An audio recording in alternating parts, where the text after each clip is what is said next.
Live from our studios here at Kokomlimi in Accra, this is Joy News Prime with me, Carlos Caloni. Our lead stories this hour. Northern MP reveals that the push to sell about 60% stake in hotels owned by SNIT to the Agric Minister's company is progressing despite public outcry. Details as the coalition is preparing for demonstration against the deal.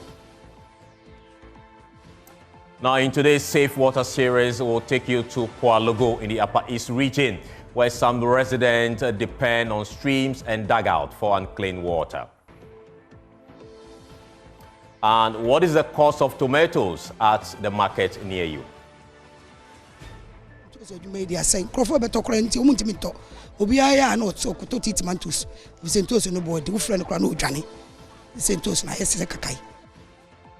Also come your way with Prime Business.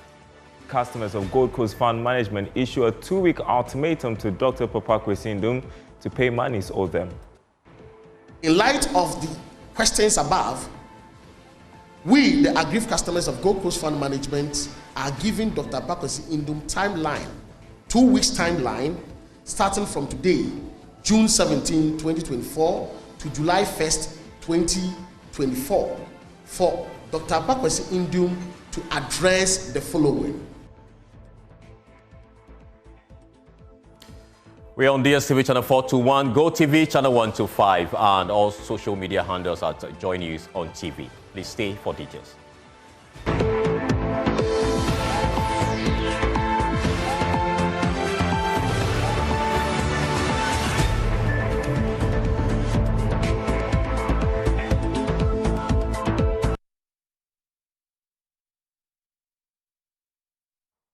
We are grateful for your time here on Joy News Prime. Now, organized labor has vowed to fiercely resist the sale of SNIT's 60% stake in its hotels to Minister of Agric, Ibrahim Champon's Rock City Hotel, as they join the minority caucus in Parliament and other groups to demonstrate on Tuesday, June 18, against the sale. Speaking at a press briefing to announce their preparedness, Secretary General of the Ghana Federation of Labour, Abraham Kunsen, called on Ghanaians to show up in their numbers to peacefully demonstrate and send a strong signal to government that the public is against the impending sale. Kenneth Jesse was there and now reports. The intended sale of SNIT's 60% stake in 4 hotels has taken another turn. Well, this time, a demonstration is about to be held on Tuesday, the 18th of June, led by the Minority Caucus in Parliament, reps of organized labor, and other interest groups. Now, the demonstration will begin at Labadi Beach Hotel, one of the hotels that are up for sale. Listen to MP for Northton Samuel Okudzeto Ablakwa. You will be seeing in our petition that we insist that President Akufo-Addo should immediately stop the sale of our SNIT hotels. We want an immediate declaration from the president, because since we started this agitation, all the president has done is to ask organized labor to go and meet the employment minister, to go and meet the SNIT board, at which meetings, as organized labor has told us, these appointees of the president try to convince them to agree with them for the sale to go ahead. So clearly the president and his appointees don't want to stop the sale. And we are going to insist tomorrow that the president announces that they are backing out of this unconscionable transaction. Speaker after speaker, all the interested parties are vehemently against the sale of these hotels. You can say that we're union. Why do you participate in? Any trade unionist who will talk like that does not deserve to represent workers. It's as simple as that. And me, I'm very happy. I think that God himself has sent the honorables to intervene. Otherwise, look, they will sell the hotels, they will sell the SNIT itself, and everything. That's what they wanted to do. So, because look, it's very serious. Because if the ILO, International Labour Organization, will write, because this ILO, they are composed of employers, government, and workers. So if they have come out with a report saying that SNIT will not live beyond 10 years. Sir. It's very serious. Me, I'm on retirement. So my small thing that I'm taking to survive till I go away is not going to come. And I cannot buy my medications. So the youth too, you before you get there, everything is finished. And that will be you. So we thank our honorables for their intervention, because this battle, organized the battle, we couldn't have. We could not have. We have failed to deliver, to be able to confront this thing. Who is Brian Champo? Brian Champo is a cabinet minister, and per Article 78, Clause 3, which says that a minister cannot hold any other office of profit, whether private or public. It's so disheartening what is happening in this country. The few people have the impunity to grab, taking our monies with impunity. They do not care about the welfare of the masses of the people. Ghanaians are suffering, and a few people are enjoying. Well, they promised a peaceful protest because they say they are law-abiding citizens and have invited all Ghanaians to join them in this protest. From the press center in Accra, Kenneth Jesse for Joy News. And how much is fresh tomatoes selling at the market near you? Well, a few days ago, you were likely to buy 4 pieces of fresh tomatoes for 10 Ghana cedis and 2 pieces for 5 Ghana cedis. Today, my colleague Semefa Pesu went shopping at the Bawumia market and report the lowest price you pay for fresh tomatoes is 20 Ghana cedis. That's just 4 pieces. Many traders have attributed the surge in the price to transportation costs, inflation, change in weather conditions, among others. In recent weeks, consumers and vendors alike have noticed a significant increase in the cost of tomatoes. Just a few days ago, you could buy 4 pieces of tomatoes for 10 Ghana cedis and 2 pieces for 5 Ghana cedis. Today, the market price has changed, with the least price being 20 Ghana cedis for 4 smaller pieces. Vendors at the Malam market report that a box of tomatoes is now selling for between 6,000 to 7,000 Ghana cedis. They describe this year's surge in prices as outrageous. Getting to 35 years this year, dear, that is too much. And to see why they are 4,200, 4,500, but this year you found to 7,500, 7,800.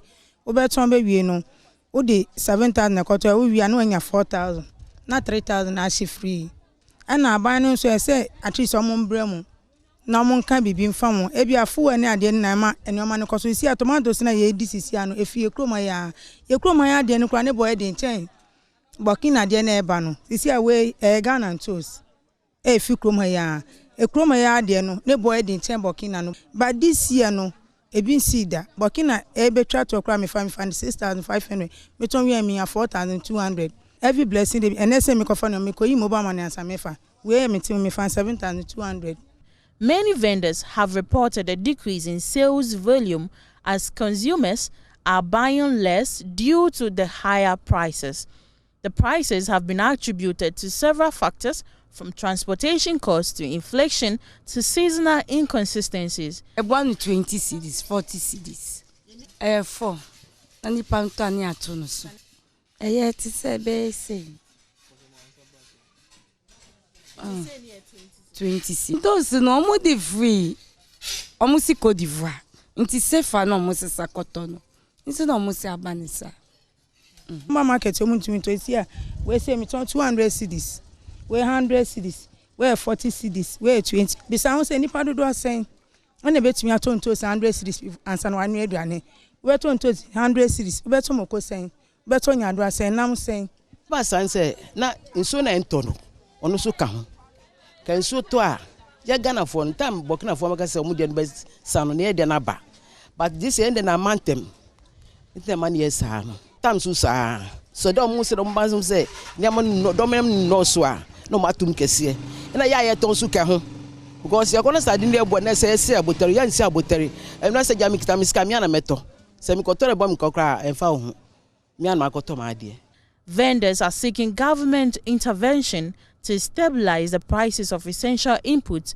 They also hope for better infrastructure support to reduce transportation costs. They say the entos you made their saying, Crawford better current, you want me to Obiaya and also to Titimantus.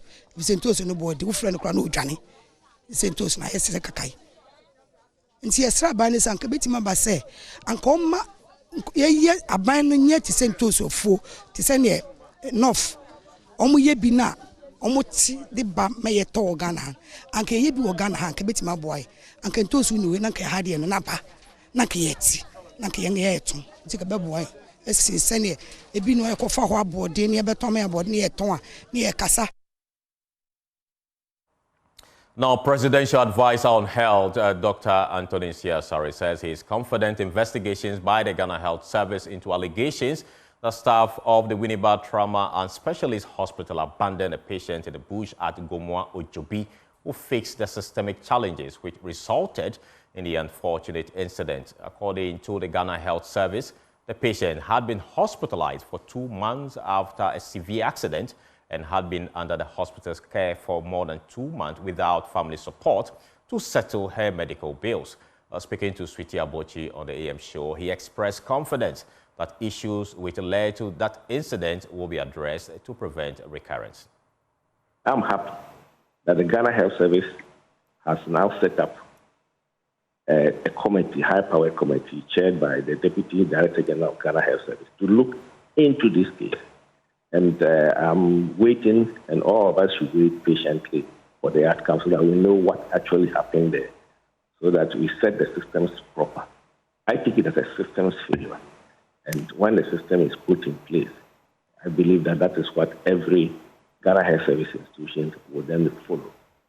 Because there is a system there, that's as I've explained to you.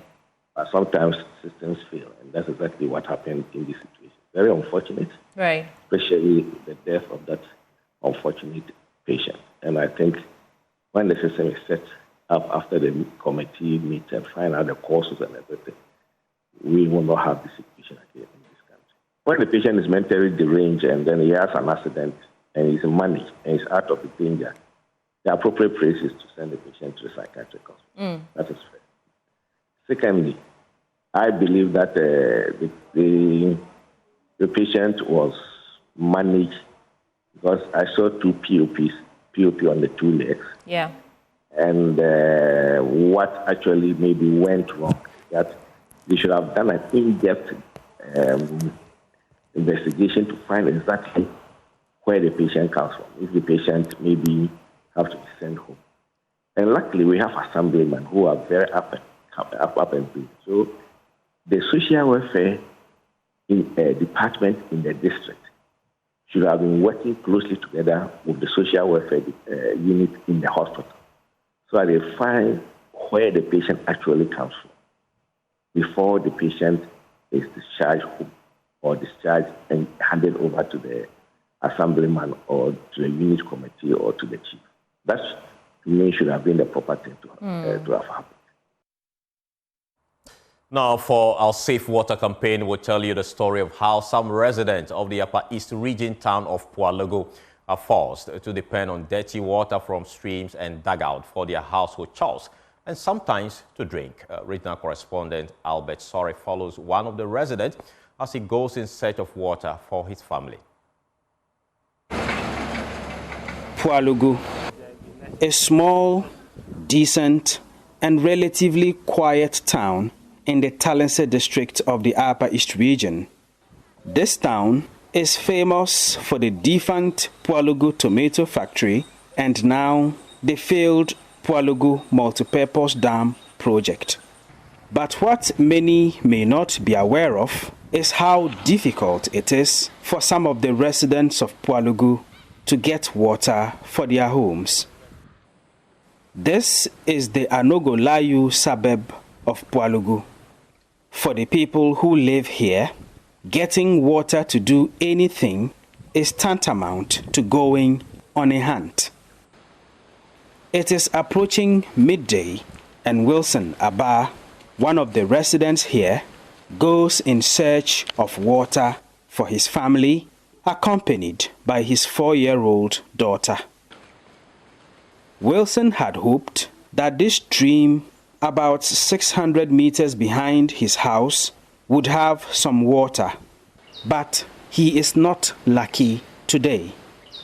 The water that used to be here has dried up because there has been no rain for over 2 weeks.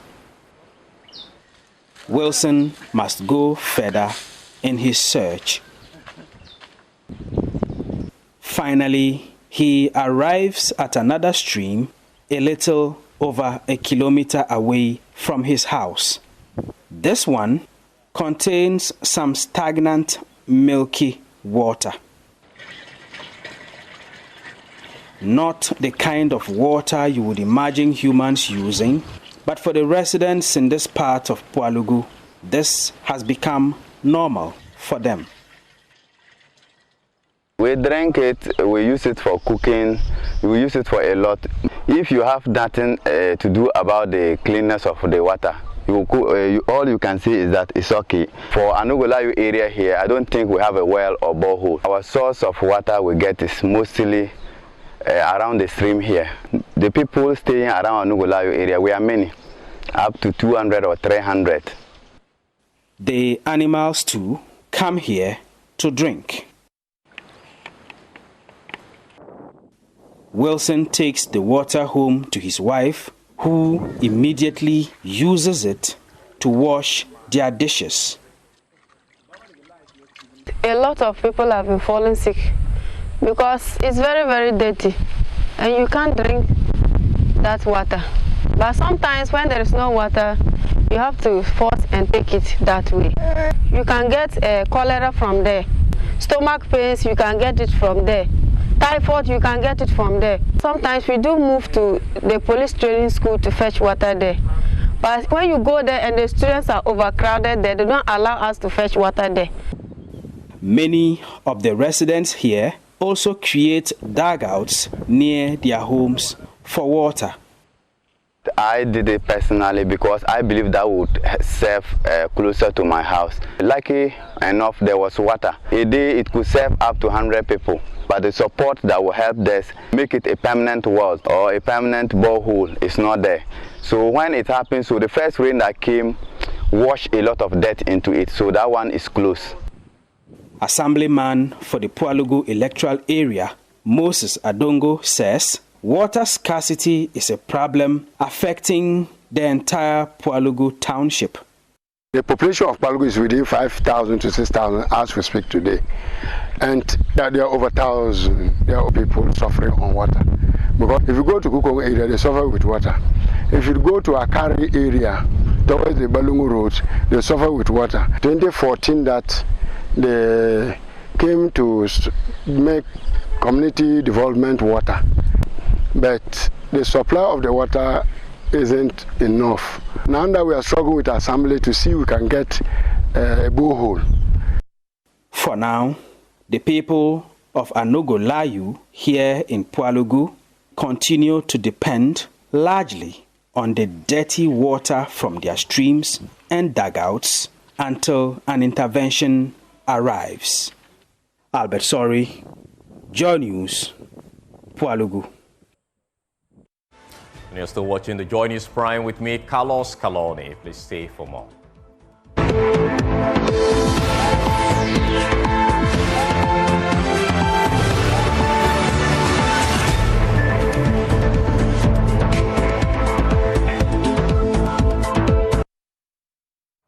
Welcome back and thank you so much for staying with us. Now, Member of Parliament for Wa West, Superintendent retired Peter Lanchini Tobo, has called on fielding factions in the communal conflict between the people of Lasia, Tolu and Kindio to lay down their arms and allow peace to prevail.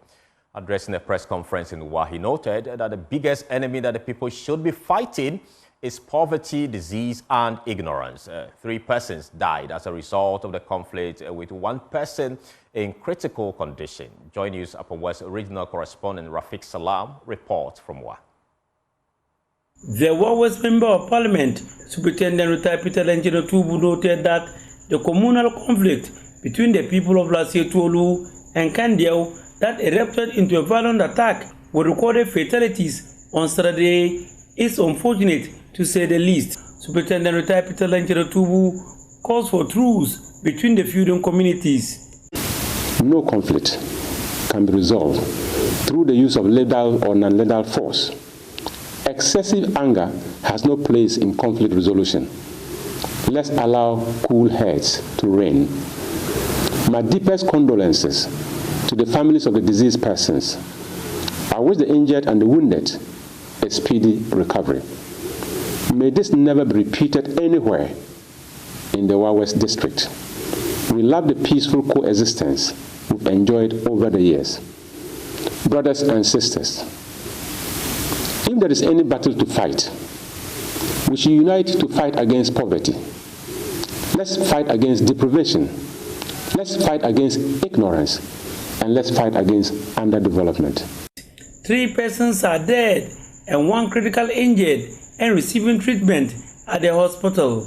He commended the police, military, and other security agencies in the region for the timely response. What the police are doing is contributing to ensuring the safety of citizens and ensuring the stability of the place.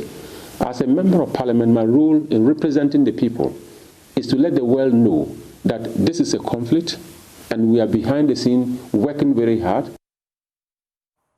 Now, calls for the New Patriotic Party flag bearer, Dr. Bawumia, to choose his running mate from the Ashanti region has intensified following the massive response to his 3-day tour of the region. Some traders of the KJT market are particularly pushing for the Chief of Staff, Akufo-Addo, as a running mate for the 2024 presidential election. Interacting with the media, the trader stated her performance as Chief of Staff is indicative of her qualities. Nanaya Ojima has more in the following report. In 2020, the Ashanti region gave the New Patriotic Party over 1.7 million votes, a major boost for the party's victory in the general election. With intensified campaigning for the 2024 election, the NPP is envisaging an increase in the party's fortunes as part of efforts to break the 8.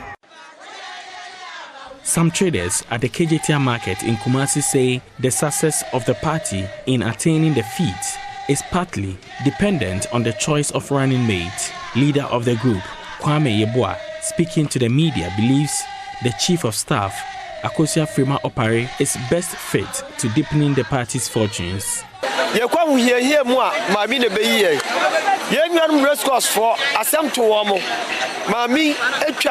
In times of trouble, she comes to our rescue. She has been there for the market women. Racecourse is an example. She has shown much interest in gender issues.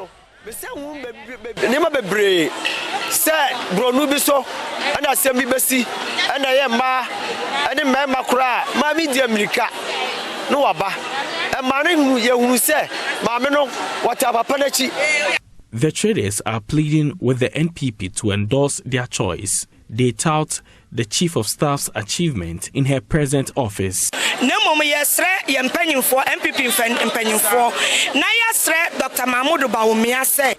are pleading with the NPP leadership to choose the Chief of Staff as running mate.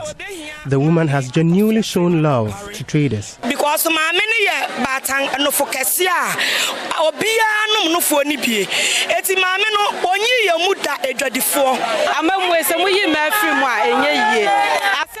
women can't be left out of politics. For that reason, we plead with you to appoint Akufo-Addo as running mate.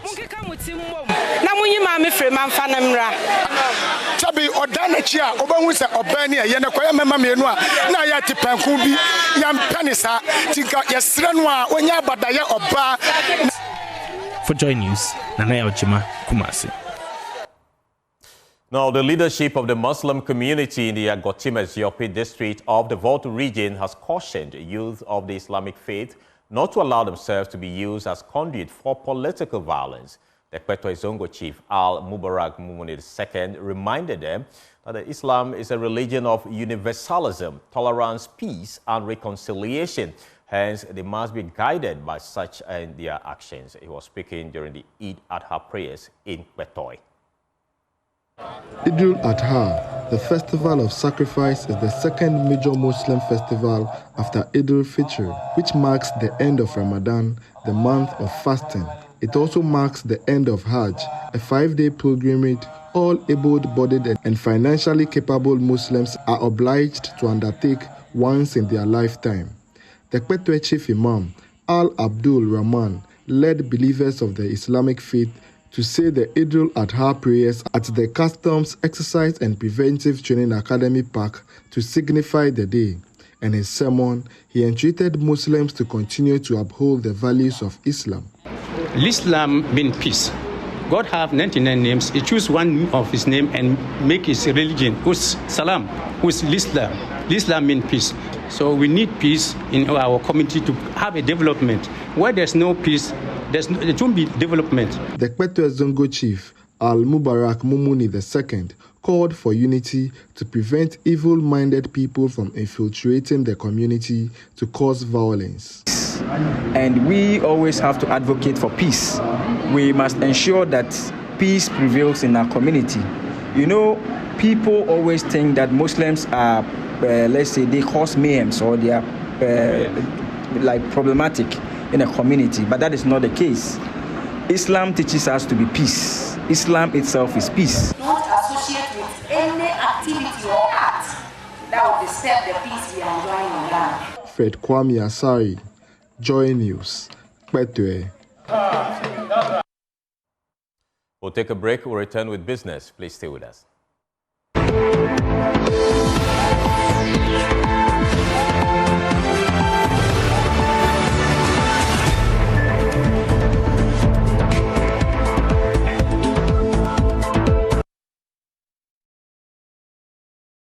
Hello, good evening. Time for business. My name is Darryl Kwao. Aggrieved customers of Gold Coast Fund Management have issued a 2-week ultimatum to Dr. Papa Kwesi Ndum to pay monies owed them. The group believes the owner of the defunct fund management firm has not been open about the dealings of the firm and unfairly treated customers. There's more in this report filed from a press conference held by the group. At a press conference, the aggrieved customers of the defunct Gold Coast Fund Management called out the global chairman of Group Indum, Dr. Kwesi Ndum, who is on a campaign to revive the operations of his collapsed bank. They described recent utterances made by Dr. Ndum as unfortunate, shameless, and cruel. They also say that he has failed to open up the books of the defunct fund management to customers. Here is Charles Nyame, convener of the aggrieved customers of Gold Coast Management Fund. 5, that the government should pay the 7.1 billion Ghana cedis to Group Indum, and that Group Indum will pay its customers, including those of Gold Coast Fund Management customers. We consider the above enumerated statement made by Dr. Kwesi Ndum as unfortunate, arrogant, shameless, cruel, and mischievous, and therefore entreat the general public to disregard Dr. Ndum's claim and not accord him any sympathy. This is because Dr. Ndum has been and still is the greatest beneficiary of the suffering and woes we, the victim of the financial sector cleanup exercise, poorly executed by the government of President Akufo-Addo. The group has issued a 2-week ultimatum to Dr. Kwesi Ndum. If indeed it is true that the actual money of clients' investment by Black Shield in the said government contractors is 500 million, then the money Dr. Ndum must account for to the customers of Black Shield would swell from 3.3 billion to 4.6 billion. In light of the questions above, we, the aggrieved customers of Gold Coast Fund Management, are giving Dr. Kwesi Ndum timeline, 2 weeks timeline, starting from today, June 17, 2024 to July 1st, 2024, for Dr. Kwesi Ndum to address the following. Excluding the validated amount, why did he deceive us for almost 6 years that the greatest quantum of client investment was invested in government infrastructure projects? Liable and subjected to government bailout package, Dr.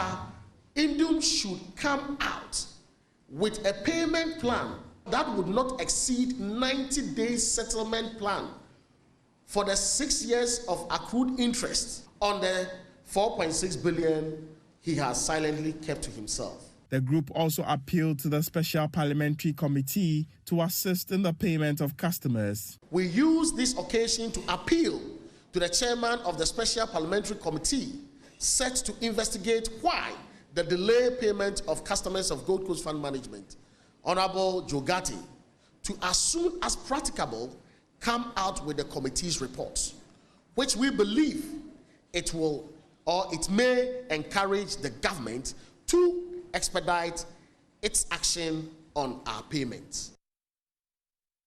Now, Ghana has seen an increase in the export of finished products and commodities from local industries, especially food products, through the efforts of Trillium and other manufacturing firms. Chief Marketing Officer Ali Ajami says the factory has exported more into the West African sub-region. He was speaking to journalists after a facility tour and engagement with its brand ambassador, musician Stonebwoy. Ghana's export to other African markets has recorded some positive results as many industries have been established across the country. The contribution of Trillium Industries to the country's exports cannot be overemphasized. Speaking after taking its brand ambassador, musician Stonebwoy, on a facility tour, Chief Marketing Officer Ali Ajami disclosed that more finished products are being exported. He believes the support from government and a stable economic environment is a factor. Ghana used to import all these commodities from across the countries.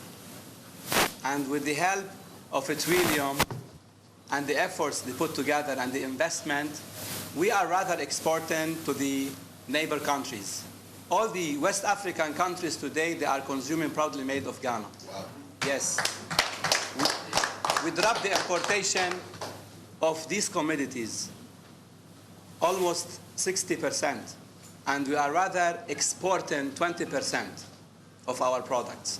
So thank you so much for coming, and thanks for this partnership. Ajami also used the opportunity to explain the new environmental sustainability initiative undertaken by the company to improve standards. We have ETP. This ETP, it cost us more than 3 million Ghana CD. The task of this ETP to make sure to manage every waste this factory drop and put outside. It turns it to a usable water. Our neighbors, they can use this good water again for watering their plants and for whatsoever. So even what Stonebwoy has mentioned, I didn't mention before, the recycling part as well is very important. Thank you, Stonebwoy. Thanks for your vision and thanks for the love. Thank you so much. Trillium Industries also used the occasion to announce the wife of musician Stonebwoy, Dr. Louisa, as brand ambassador for his Verna mineral water brand. That's it for this segment, but there's some more business news on our website, myjoyonline.com/business. Ghana seeks $1.7 billion from Afrexim Bank for SMEs and infrastructure projects. You can read more at myjoyonline.com/business. More news after this break.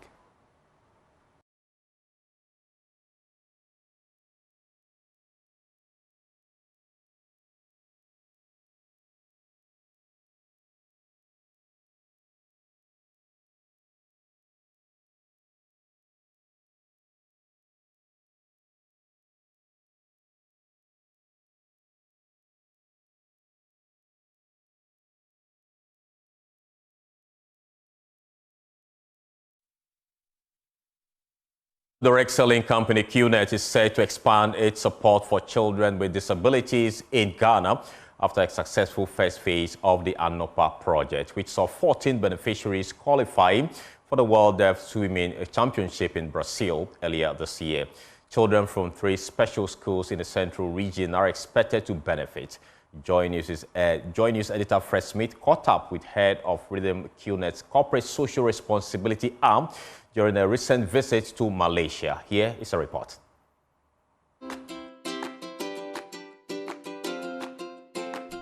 The ANOPA project, which stands for Agrone Obrapa, Play for a Better Life, focuses on using sport as a tool for social change promoting inclusion and providing opportunities for children with disabilities. Over the last 3 years, the program has helped achieve notable successes, including enrollment of 300 children with disabilities in school, sensitization of nearly 400 parents through coaching support, and improved school retention for 1,300 children with visual and hearing loss.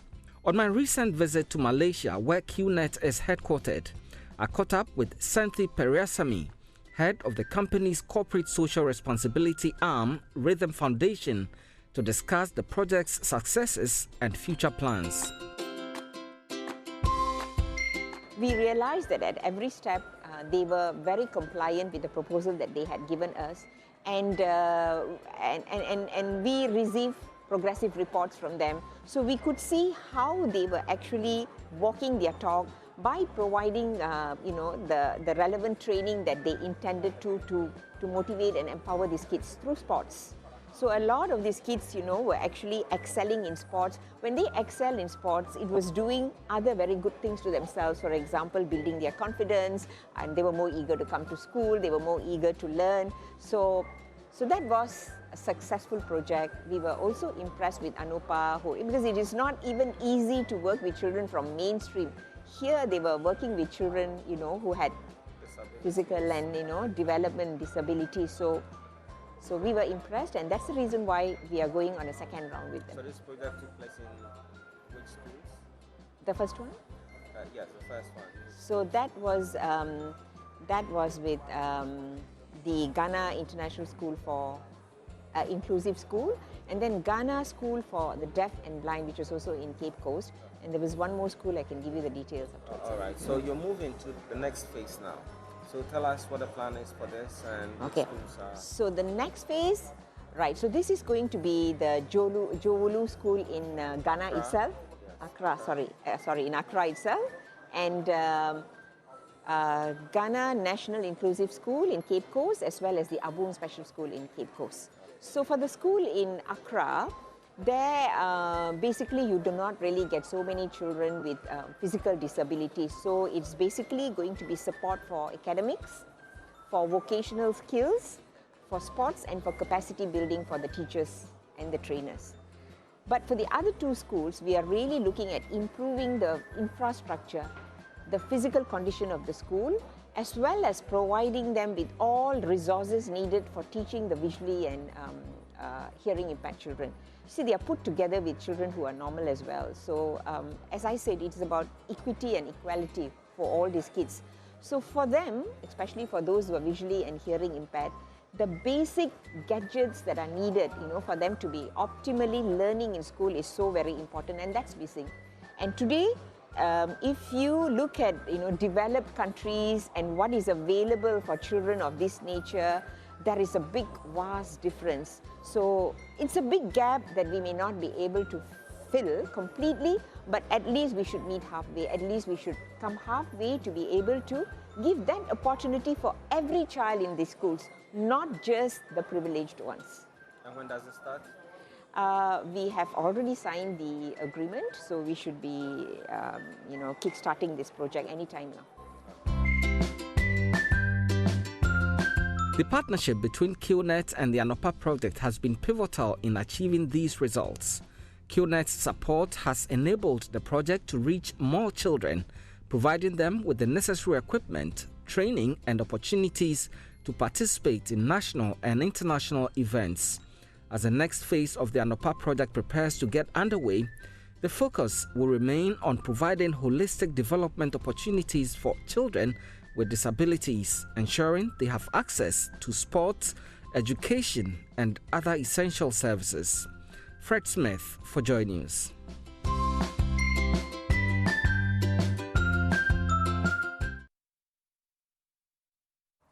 And that's all we have time for on the Joy News Prime this evening. You can log on to myjoyonline.com. Let me take you to that website now, where you see our lead story there regarding the impending demonstration tomorrow by Ablakwa and Co. and other stories there on myjoyonline.com. You can log on there to read more on the story. Well, that's all we have time for. My name is Carlos Caloni. Thank you so much for watching. Have a good evening.